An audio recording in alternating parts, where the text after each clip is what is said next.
J'ai subi ce que l'on appelle maintenant du nursing abusif ou de l'abus de maternage par ma grand-mère maternelle, devant mon grand-père maternel, ainsi que ma cousine. Nous avons été élevés toutes deux de 3 ans à 7-8 ans par ma grand-mère. Elle nous faisait subir régulièrement des lavements très réguliers à l'une et à l'autre. C'était un traitement qui nous était appliqué très fréquemment sur ses genoux et face à mon grand-père. J'ai oublié pendant longtemps, à tel point qu'avec ma cousine, nous avons parlé de beaucoup de choses, parce que nous avons été violés par ailleurs par d'autres membres de la famille, mais de ça, jamais. Jamais, parce que c'était notre grand-mère et parce que on était persuadés qu'elle nous voulait du bien.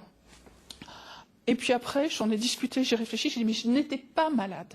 Je n'ai jamais eu aucun problème de ma vie. Je ne prends pas de laxatif, je n'ai pas de problème de ce côté-là. Je n'en ai jamais eu.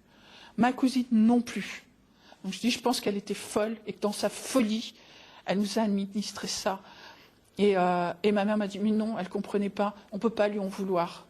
Eh bien si, je lui en veux. Je lui en veux. Ma cousine est morte de ce qu'on lui a fait subir quand elle était gamine. Elle est morte il y a quelques années, elle est morte et elle était droguée, alcoolique, et elle est morte seule dans une mare de sang. Et comme dit mon psy, un lavement, on se dit que c'est un traitement, mais on remplace le lavement, c'est un peu dur. C'est un peu dur, c'est un terme qui est cru, mais on remplace la poire de lavement par un godemiché et on voit. Et on remplace la grand-mère par un homme et on voit ce que ça donne.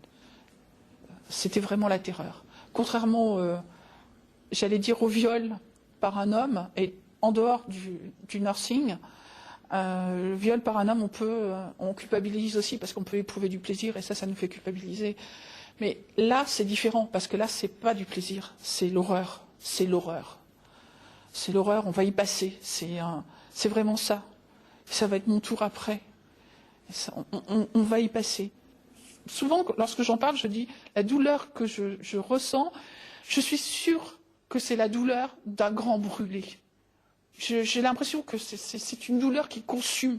Si on lutte pas, c'est une douleur qui consume et qui brûle et qui détruit. Mais dire que l'on a subi un inceste de la part d'une femme, mais ça, personne ne veut l'entendre. Personne ne veut l'entendre. Une femme, c'est pas fait pour ça fait pas de mal, une femme. Ça met un enfant au monde, ça accueille, ça recueille, ça berce, c'est doux. Et si j'ai voulu témoigner, c'est pour dire que ça existe, que les femmes, même les saintes femmes, violent. Et qu'elles violent sous n'importe quel prétexte. Et qu'elles violent sous prétexte de soigner, sous prétexte de soins tendres. Et elles violent. Le plus grand ravage au niveau psychologique, c'est peut-être à l'approche de l'adolescence.